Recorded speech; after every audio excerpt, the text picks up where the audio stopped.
सबको फिर से एक बार प्रभु यीशु मसीह के नाम में जय मसीह की।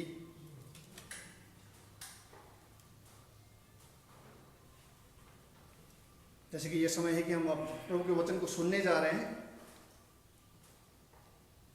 पिछले हफ्ते भी हमने इसी खंड में से देखा था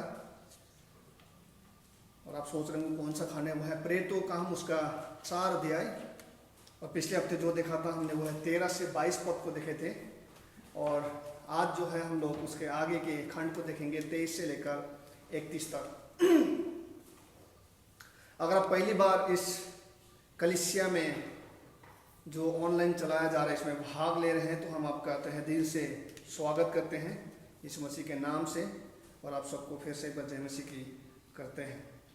पिछले हफ्ते हमने देखा था कि पतरस और यूहन्ना जो है वो महासभा के सामने जो है उनको हाजिर किया गया, और जो महासभा के लोग थे उन्होंने कोई भी ऐसा कारण नहीं पाया जिससे उनको जेल में लंबे समय तक रखा जाए या बंदी बनाया जाए या दंड दिया जाए।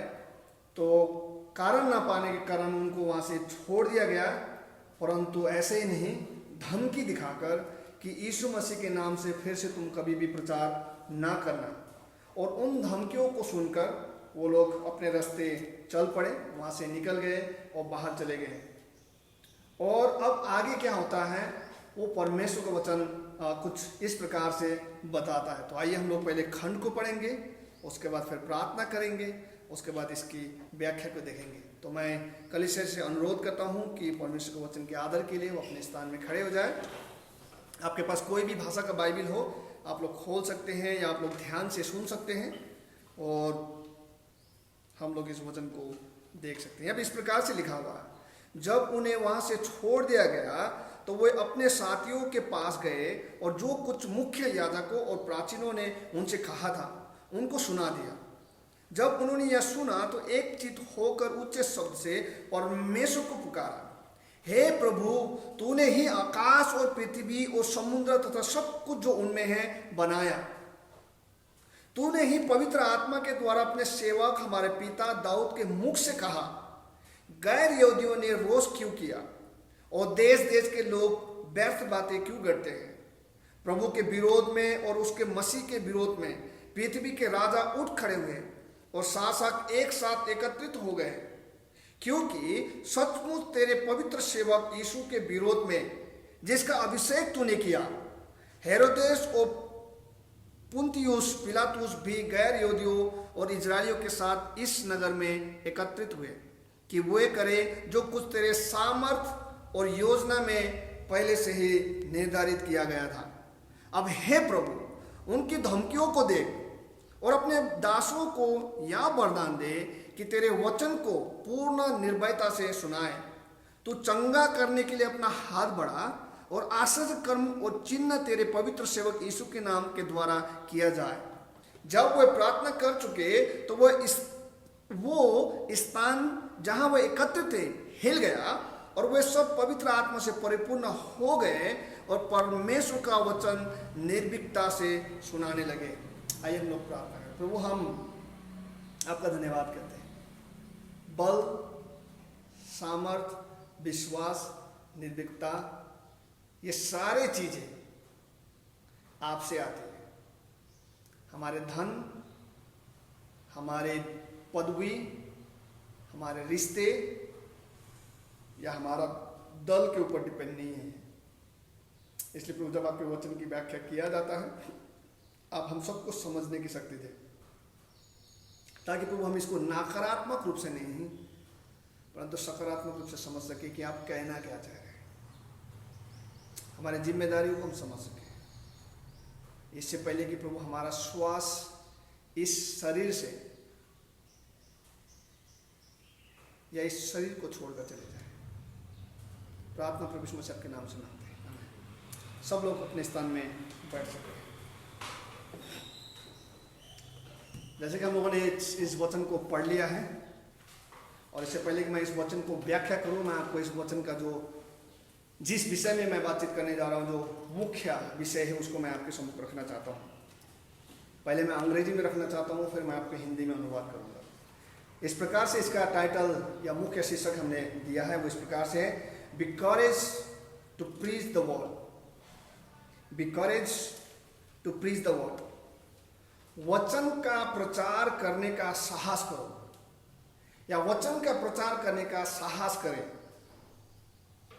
यानी कि जो वचन है, जो परमेश्वर का है, जो 100% सत्य बातें जो हुआ है, उस बात को जो लिखा गया है, जब आपने उसको पढ़ लिया है, जब आपने उसको जान लिया है, तो आपका और मेरा ये जिम्मेदारी है कि हम इसको बोलने का साहस करें। जब हम एक ऐसे समय से होकर जा रहे हैं जहां पे सेवकाई ना करने का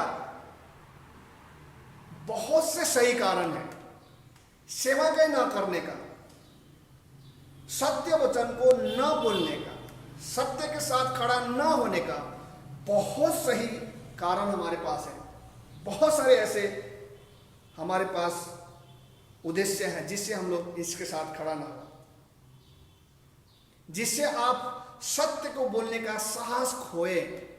ऐसा बहुत सारे मुश्किलें आके खड़े हो चुके हैं हमारे सामने और आपके सामने,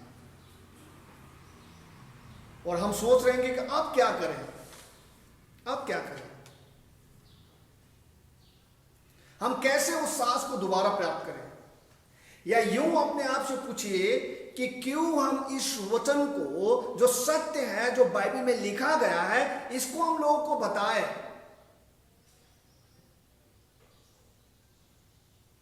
कौन हमें बचाएगा?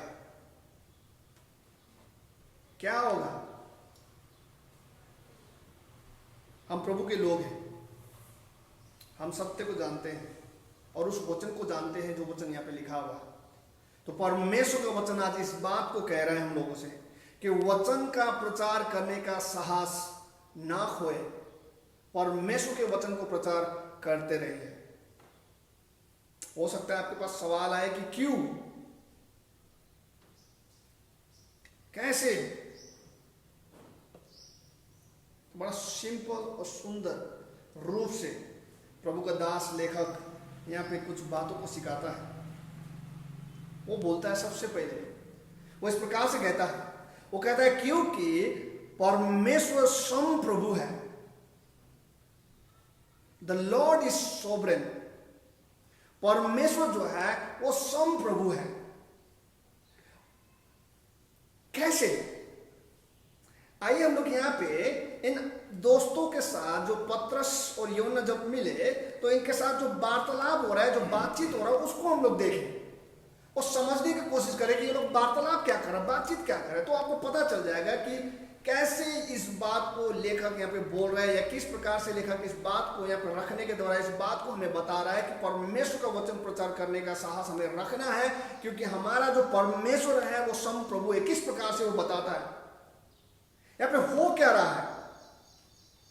जब हम पत्रस और यूहन्ना को बाहर निकलकर जब जाते हुए दिखते हैं, तो वो कहां चला गया? आप आपस में सोच के देखिएगा, ऐसा अक्सर हम लोग भी करते हैं। जब हमें किसी परेशानी से होके जाना पड़ता है, या कोई धमकी दिखाता है, या कुछ हो जाता है, तो सबसे पहले हम उन दोस्तों के पास जाते हैं जो हमारे करीब होते हैं, जो सुनता है हम लोगों का। तो यहाँ पे भी ऐसे ही हुआ है, ये लोग निकल कर अपने दोस्तों के पास ही गया है। ऐसा लगता है कि वो लोग जो है अब यहाँ पर दोस्तों के पास आ चुका है, साथियों के साथ में है, और सब कुछ जैसे हम बता रहे हैं वैसे बता रहे हैं। कुछ ऐसा ही हो रहा है। अब वो कहाँ पे है? तो लिखा हुआ पद 23 में कहता है, जब उन्होंने वहां से छोड़ दिया, जब उन्हें वहां से छोड़ दिया गया, तो वे अपने साथियों के पास गए और जो कुछ मुख्य याजक और प्राचीनों ने उनसे कहा था उनको सुना दिया। आपने तक नहीं रखा, सुना दिया। वार्तालाप कर रहे हैं, आप अपने दोस्तों से बातचीत कर रहे हैं। आप सोच रहे होंगे कि अक्सर ऐसा नहीं होता है, लेकिन अक्सर होता है ऐसा। जाते हैं लोग, कुछ दोस्त होते हैं जो करीब के होते हैं, जिनको बताते हैं। तो यहाँ पे ऐसा ही हुआ। हर किसी दोस्त को नहीं बताती, ये भी याद कीजिएगा, क्योंकि बहुत सारे दोस्त जो है वो एक सोच के नहीं होते। आप कौन से वाले दोस्त हैं आपको वो भी देखना पड़ेगा।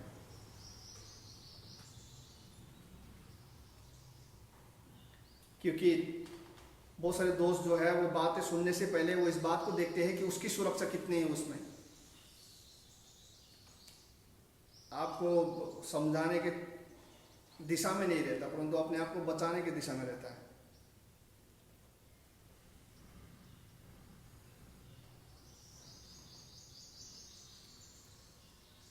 आपने अगर अपने दोस्तों को सुना दिया है और दोस्त लोग आपके पास है,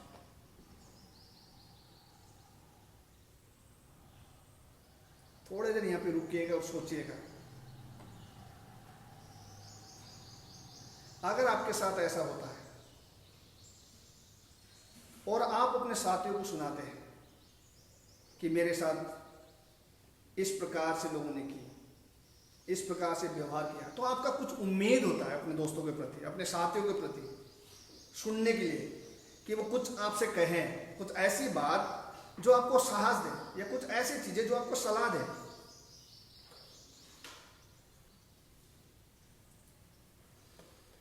हम ये तो नहीं कह सकते कि आपका सलाह क्या रहेगा उस समय जब कोई आपके पास आके इस प्रकार से बातचीत करेंगे, लेकिन इस बात का उत्तर को हम निकाल सकते हैं। कैसे?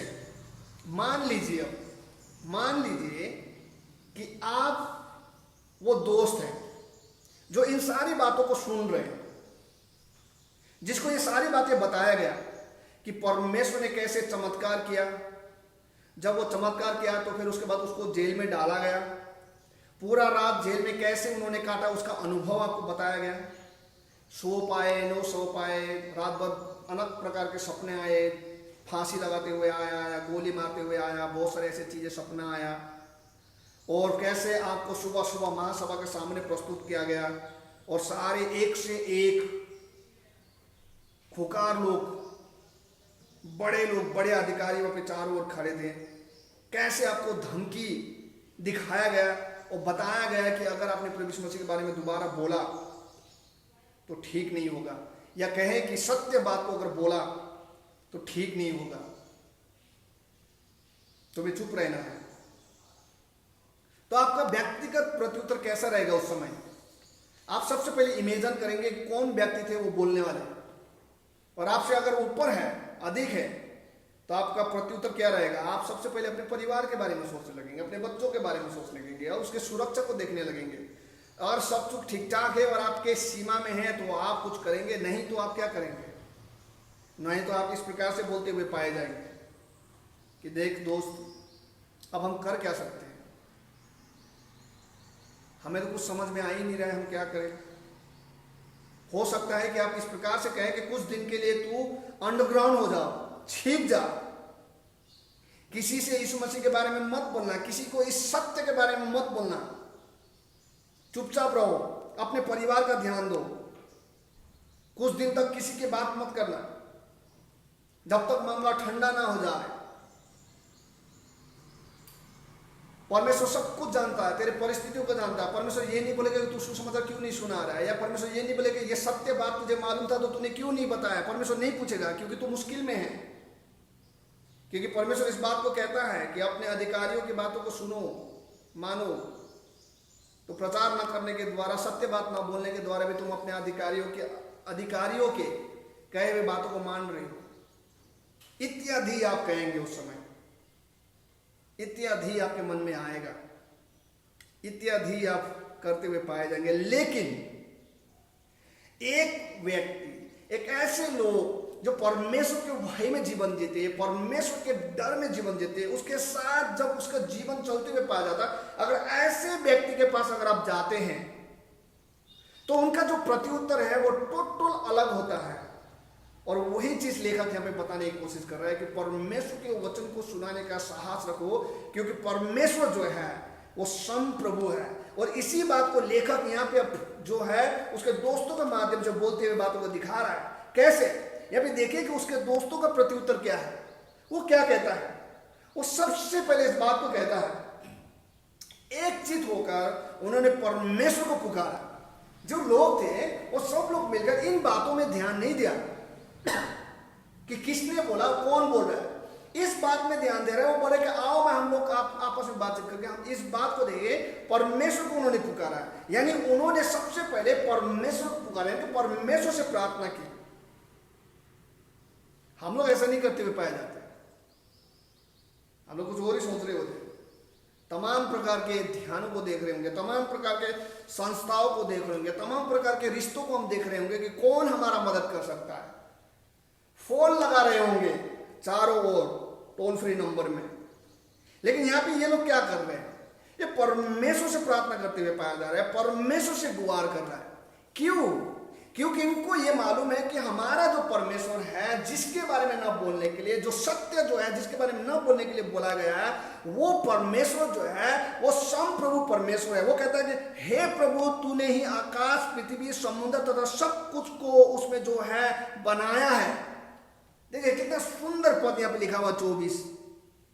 जब उन्होंने यह सुना तो एकचित होकर उच्च शब्द से परमेश्वर को पुकारा, हे प्रभु, तूने ही आकाश, पृथ्वी, समुद्र तथा सब कुछ जो उनमें है बनाया है। क्या बात है? ये क्या बोलने की कोशिश कर रहे हैं?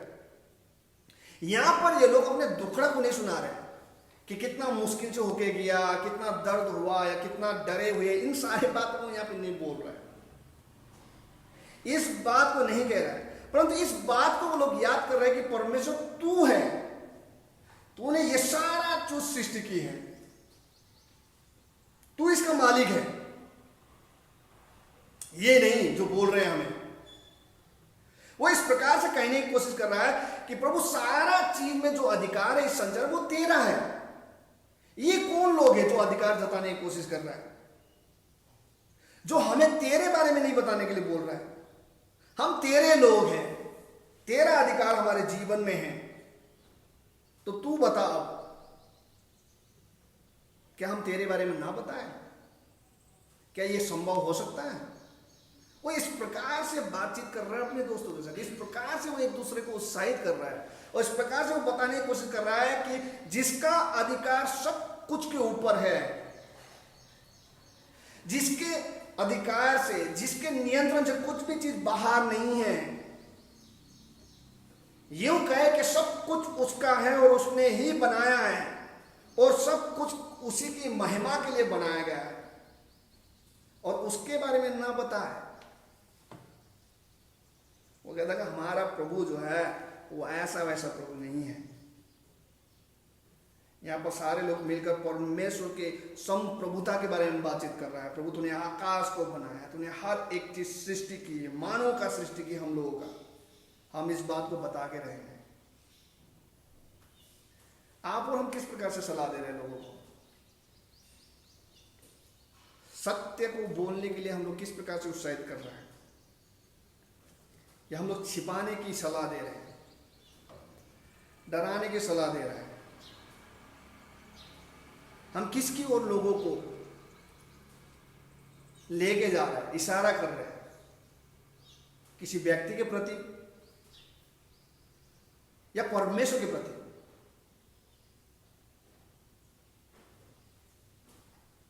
वो इतना ही बातचीत नहीं कर रहे हैं यहां पे।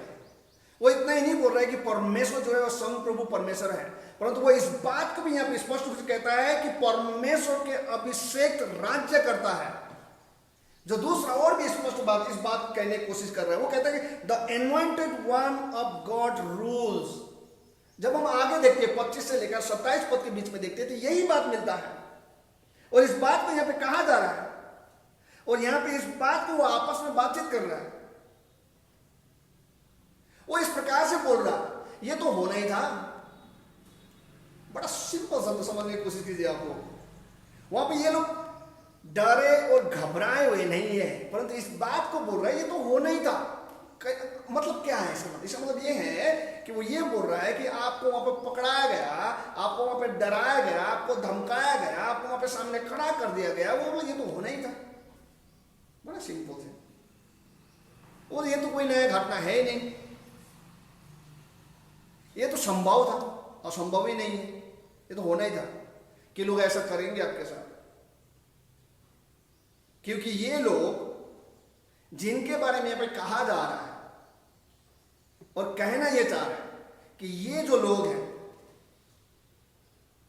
ये जो लोग जो आपके साथ ऐसा कर रहा है, जिसने आपके साथ ऐसा दुर्व्यवहार किया, अभी धमकी दिखाया, सब कुछ किया, इन लोगों ने तो प्रभु यीशु मसीह को भी किया था,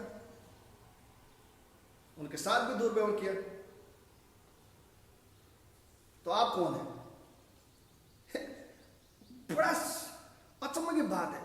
इसको कहने के द्वारा क्या कहने की कोशिश कर रहा है? इसको कहने के द्वारा वो इस बात को बताने की कोशिश कर रहा है कि परमेश्वर का जो अभिषेक है वो राज्य करता है, यानी कि परमेश्वर जो है वो परमेश्वर महान परमेश्वर है, और ये सारा कुछ जो हो रहा है उसकी योजना से विपरीत कभी नहीं हो सकता। और बहुत ही महत्वपूर्ण बात जो बोलता है, क्योंकि यहां पे लिखा हुआ जो तूने पहले से ही भविष्यवाणी किया था। क्या बात, जो पहले से ही तूने क्या किया था? भविष्यवाणी किया था, जो बताया था वो यहां पे पूरा हो रहा है कि वे करे जो कुछ तेरे सामर्थ और योजना में पहले से ही निर्धारित किया गया था। इसका अर्थ यह हुआ कि राज्य तेरा है और तू योजना बनाता है और सब लोग उसको पूरा करने की ओर आगे बढ़ता है। यूं कहे कि कोई बुराई भी करता है और बुराई करने की कोशिश भी करता है तो वो तेरे योजना के सामने रुकावट खड़ा नहीं कर सकता, क्योंकि इस प्रकार से कहा, तूने ही पवित्र आत्मा के द्वारा अपने सेवक हमारे पिता दाऊद के मुख से कहा, गैर यहूदी ने रोष क्यों किया, देश देश के लोगों ने व्यर्थ बातें क्यों करते हैं, प्रभु के विरोध में और उसके मसीह के विरोध में पृथ्वी के राजा उठ खड़े हुए, शासक एक साथ एकत्रित हुए तेरे पवित्र सेवक यीशु मसीह के विरोध में जिसका अभिषेक तूने किया था। हेरोदेस और पुन्तियुस पिलातुस भी गैर यहूदियों के साथ इजराइल में एक साथ एक नगर में एकत्रित हो गए थे। क्यों इन सब बातों को आज पतरस और पतरस के साथी लोग यहाँ पे याद कर रहा है? क्यों इन सारी बातों को वो लोग यहाँ पे दोहरा रहे हैं? इसलिए कि प्रभु यीशु मसीह ने भूल गया है और उसको याद नहीं है, इसलिए वो लोग यहाँ पे बता रहे नहीं, ऐसा नहीं है। तो फिर क्यों बताया जा रहा है? वो इस बात को यहाँ पे कहने के द्वारा इस बात को बता रहे हैं कि परमेश्वर अपने लोगों के द्वारा समय समय के साथ अपनी योजनाओं को पूरा करते हुए पाया जाता है। और आपको यह मालूम होना चाहिए या आपको मालूम कराया जा रहा है कि वो इस प्रकार के कार्य करने के द्वारा भी अपनी योजना को क्या करता है? पूरा करता है। क्यों? क्योंकि उनको ये पूरा मालूम है कि परमेश्वर का अभिषेक जो है वो राज्य करता है। सब विरोधी कहीं ना कहीं तेरे विरोध में योजना बनाते हुए पाए जाते हैं, रुकावट पैदा करने के लिए बनाए जाते हैं, परंतु वो सारे के सारे कहीं ना कहीं तेरी योजना को ही पूरा करते हुए पाया जाता है। इसी प्रकार से बड़ा सुंदर रूप से कहते हैं कि प्रभु यीशु मसीह इस पृथ्वी में जब पैदा हुआ तो उसका लक्ष्य ही यही था कि वो क्रूस पर अपना प्राण दे, ताकि जितने भी लोग पाप के बोझ से दबे हुए हैं उन सारे पापों को वो क्रूस में धोकर शुद्ध करे। वो आया ही था मरने के लिए क्रूस में, और लोग बहुत खुश हो रहे थे कि हम लोगों ने प्रभु यीशु मसीह को क्रूस में मार डाला। और यहाँ पे आज इस बात को याद करने के द्वारा वो इस बात को बताने की कोशिश कर रहे हैं कि लोग क्या सोच रहे हैं और क्या सोचते हैं अपने आप को, वो बड़ी बात नहीं है। क्योंकि आखिर में जो है वो ये है कि परमेश्वर का अभिषेक जो है वो राज्य करता है और उसी के योजना को पूरा करते हुए पाया जाता है। इसलिए परमेश्वर के वचन को सुनाने का, प्रचार करने का साहस को बनाए रखना है, खोना नहीं है। जो सत्य है उसको बोलने के लिए डरना नहीं है। इसी प्रकार से परमेश्वर को लोग दास इस बात को कहता है कि हम किससे डरे? जो शरीर को नाश करता है उससे डरे, या उससे जो शरीर और प्राण दोनों को नाश करने का सामर्थ्य रखता है? हो सकता है आप इस बात को कहें कि ठीक है, ये बात तो आपने बोल दी सही है, लेकिन हम नहीं कर सकते। बात सही है, हम लोग नहीं कर सकते। इसीलिए तो परमेश्वर के दास लेकर आखिरी बात इस बात को बोलते हुए इसको बंद करते, वो क्या बोलता है? हमारी सामर्थ परमेश्वर है। The Lord is our strength. परमेश्वर हमारी सामर्थ है। हम नहीं कर सकते अपने आप से, हम नहीं कर सकते वचन की सेवकाई को, लोगों के बीच में जाकर प्रचार, हम नहीं कर सकते, ये सत्य है। तो कौन कर सकता है? परमेश्वर। क्योंकि पद 28 इस प्रकार से कहता है कि वे करे जो कुछ तेरे सामर्थ और योजना में पहले से ही निर्धारित किया गया था। कोई भी लोग कुछ भी चीज आज अगर हमसे कर रहा है तो वो वही करेंगे जो तेरे वो निर्धारित है। अगर आप अभी मुश्किल और परेशानी और दुख से होकर जा रहे हैं तो कहीं ना कहीं परमेश्वर की योजना पूरा होगा। इन सब बातों के बाद भी जो हमने पहले सुना, पहले बिंदु में और दूसरे बिंदु में, अब उसी बात को वो आगे लेके जा रहा है और इस बात को कह रहा है। इसलिए सब साथी मिलकर यहाँ पे क्या कर रहा है? परमेश्वर से प्रार्थना कर रहा है और परमेश्वर से मांग कर रहा है। और रुक जाइए और सोचिए, आप और मेरा क्या मांग होगा इस समय अगर हम ऐसे परिस्थिति में जा रहे होंगे। हम छिपने के स्थान को मांग रहे होंगे, प्रभु के ऐसा स्थान हो जहाँ पे कोई हमें देख ना सके, पकड़ ना सके। हमारी प्रार्थना ये हो सकता है कि परमेश्वर हमें जेल में ना डाल दिया जाए। हमारी प्रार्थना ये हो सकती है कि प्रभु मेरे परिवार का संभालना, मेरे परिवार को देखना, मेरे बच्चे को बढ़ाना। आपकी प्रार्थना बहुत सारी हो सकती है, लेकिन यहां पे इन लोगों का जो फोकस है और जो प्रार्थना है वो क्या है और कैसे ये कर पा रहे हैं? क्यों? क्योंकि उन्होंने यह पूर्ण रूप से विश्वास किया था कि जिस परमेश्वर के बारे में हम जानते हैं और जिस परमेश्वर के बारे में हम बता रहे हैं और प्रचार कर रहे हैं, वो परमेश्वर है जो सामर्थ को प्रदान करता है। संसार के द्वारा दिए गए वस्तुओं के ऊपर इनकी सामर्थ आधारित नहीं थी,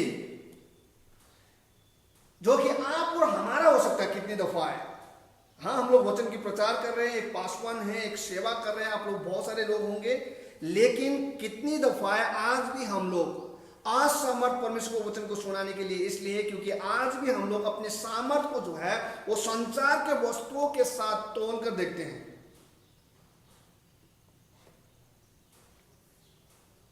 कितनी दफा लोग इस बात को भी कहते हुए सुनते हैं कि अच्छा सेवक तभी पता चलता है जब उसकी मंथ की जो खर्चा है उसको ना मिले। अगर साधारण से कहे कि आपका सैलरी अगर बंद कर दिया जाए तो क्या आप सेवा करते हुए पाए जाएंगे? अगर परमेश्वर के सामर्थ्य के द्वारा आप कर रहे हैं तो पाए जाएंगे।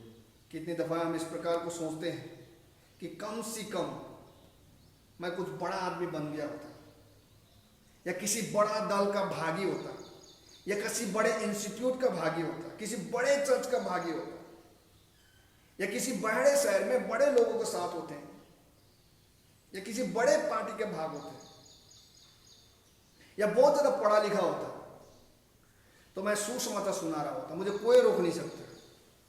और कितने सारे लोग आज भी ऐसे ही कहते हैं। ये सब कुछ लोग बदलने से, चेहरे बदलने से, दल बदलने से नहीं आता है। प्रभु के वचन को सुनाने का साहस, प्रभु के वचन को सुनाने का साहस परमेश्वर ही देता है। और यहाँ पर परमेश्वर को वचन में इसी बात को कहने की कोशिश कर रहा है। ये सारी चीजें आपको वचन प्रचार करने का साहस नहीं देता, और ये सारी बातें इन चेलों को मालूम था, जिसके कारण से वो लोग यहाँ पे मिलकर एक साथ जो बातें कहते हुए मिल रहा है। 29 पद में वो क्या है? वो कहते हैं, हे प्रभु उनकी धमकियों को देख। शब्द को देखिए, वो दंड नहीं मांग रहे उन लोगों के ऊपर, वो सिर्फ बोल रहे प्रभु देख। इसके बाद हमारा दूसरा शब्द क्या होगा? हो सकता है बहुत सारी चीज होंगी, आप सोच रहे होंगे, लेकिन इनका क्या है दूसरा शब्द? वो कहता है अपने दासों को या वरदान दे। क्या वरदान? जादू कि हम जाके एकदम तोड़फोड़ कर दे? नहीं, क्या है? कहता तेरे वचन को पूर्ण निर्भयता से सुनाया जाए। जैसे हम लोग कर रहे थे, जैसे हम लोग सुना रहे थे, वैसे ही आगे भी हम सुनाए। वरदान जो मांग रहा है, कौन सा वरदान मांग रहा है? यहाँ पे कोई ऐसी बातचीत नहीं मांग रहा है। यहाँ पे जो मांग रहा है बड़ा सिंपल से कहता है प्रभु हमें ये वरदान दे कि इन धमकियों से हम ना डरे, परंतु तेरे वचन को निर्भयता से प्रचार करते हुए पाया जाए। आपका और मेरा जो है वो क्या है? वो कह रहा है कि प्रभु तेरे वचन को सुनाने का काम जो है हम लोग लगातार करते हुए पाया जाए, ऐसा वरदान दे। क्यों? क्या उसमें उनका कोई व्यक्तिगत लाभ है? इस बारे में वो लोग बातचीत कर रहा है कि जो सेवकाई करते समय जो आराम, सुख, चैन जो मिलना चाहिए वो मिले, इसलिए नहीं। पद 30 में क्या कहता है? वो लोगों के बारे में सोच रहे हैं, बाकी लोगों के बारे में विचार कर रहे हैं। वो कहते प्रभु ऐसा इसलिए क्योंकि अगर हमने नहीं सुनाया तो लोग जो है वो मारे जाएंगे। इसलिए पद 30 कहता है इसलिए हम इस बात को कह रहे हैं क्योंकि लोगों को तेरे ओर से चंगाई मिलता रहे, तेरे ओर से लोगों का भलाई होता जाए, और हमारा प्रचार नहीं, हमारी महिमा नहीं, हमारा नाम ऊंचा नहीं जो हम कोशिश करते हैं बहुत दफा है लोग। वो कहता है कि यीशु नाम से आश्रित कर्मों और चिन्ह होता रहे, हमारा नहीं प्रभु, क्योंकि हमें ये मालूम है कि तू राज्य करता है। कितना सुंदर लिखा हुआ है, तू चंगा करने के लिए अपना हाथ बढ़ा और आश्चर्य और चिन्ह तेरे पवित्र यीशु मसीह के नाम के द्वारा किया जाए। बस हमें तो इतना करने दे कि हम तेरे वचन को बोलता रहे। हाँ, ये बड़ा ही अच्छी बात है और हम सारे लोग इस बात के लिए प्रार्थना करते हुए पाए जाएंगे। लेकिन जो अगला कदम है वो सबसे खास है। यहाँ पे कहता है कि हो सकता है कि हम लोग ऐसे प्रकार करते हो, लेकिन यहाँ पे सिर्फ इन्होंने प्रार्थना नहीं किया। वचन कहता है 31 में कि परमेश्वर का वचन निर्भीकता से सुनाने लगे। शब्द को ध्यान दीजिए, करेंगे नहीं बोला, सुनाने लग गए। यानी कि जो कुछ भी हुआ था उनके साथ, उन सारे चीजों से उनको परमेश्वर के वचन को रोकने से कोई रोक नहीं सका। क्यों? क्योंकि उनको परमेश्वर के संप्रभुता में विश्वास है, उनको परमेश्वर के अभिषेकता के राज्य में विश्वास है, उनको परमेश्वर के सामर्थ में विश्वास है, जिसके कारण से परमेश्वर को वचन को बोलने का साहस जो है उन्होंने कभी नहीं खोया। आप और हम कहाँ हैं? ये तभी संभव होगा जब हम लोग परमेश्वर से प्रार्थना करते हुए पाया जाए, अपने कदम को बढ़ाते हुए पाया जाए, हर एक चीज में अपने जीवन में परमेश्वर को ढूंढते हुए पाया जाए, उन सारी चीजों में कि क्या प्रभु इन सारी चीजों में तेरी महिमा है या नहीं है। हमारी आराम तो यहाँ पे छिपी हुई नहीं है। जैसे जैसे हम लोग करते जाते हैं वैसे वैसे प्रभु खोलते जाता है, वैसे वैसे साहस जो है आपके मन में आने लगता है, और आप जब दूसरों के बारे में सोचने लगते हैं तो आपको कोई रोक नहीं सकता। इसीलिए आज परमेश्वर के वचन के द्वारा इस बात को हमें बताया जा रहा है कि परमेश्वर के वचन को यानी कि सत्य को बोलने से आप ना हिचकिचाए, ना घबराए, आपको रोका ना जाए, ना रोक सके कोई भी चीज। और रोकने की कोशिश भी करता है कि तो परमेश्वर इस बात को कहता है कि जिस परमेश्वर पर तू विश्वास करता है वो संप्रभु परमेश्वर है। जिस परमेश्वर पर तू विश्वास करता है वो अभिषेक परमेश्वर है, प्रभु यीशु मसीह जो राज्य करता है, और वही है जिसकी ओर से हमें सामर्थ मिलती है। आइए हम लोग प्रार्थना करें। प्रभु जी, हम आपका धन्यवाद करते हैं आज के सुंदर समय जो प्रभु आपने हमें दिया, और आपके वचन को प्रभु आपने स्पष्टता से प्रभु बताया।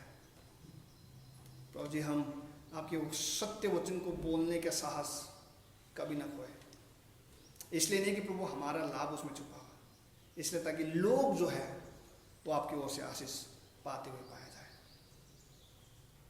और कोई है जो प्रभु आप में विश्वास नहीं करते, आपको नहीं जानते, सुनते हैं, तो प्रभु आप उनको समझने की ज्ञान प्रदान करें। प्रार्थना प्रभु यीशु मसीह आपके नाम से मांगते हैं, आमीन। आइए हम लोग जहाँ भी अपने स्थान में होंगे वहाँ पे खड़े हो जाए, आशीष वचन कीजिए। अब हमारे परमेश्वर पिता का प्रेम, प्रभु यीशु मसीह का अनुग्रह और पवित्र आत्मा की संगति हम सब के साथ, जितने भी इस समय ऑनलाइन सुन रहे हैं और जितने लोग कलीसिया में भागी हैं, तब तक प्रभु जब तक आप दोबारा नहीं आते, हम सब के साथ इसी प्रकार से आपका प्रेम, आपका अनुग्रह और आपका संगति बना रहे। आमीन। आप सबको जय मसीह।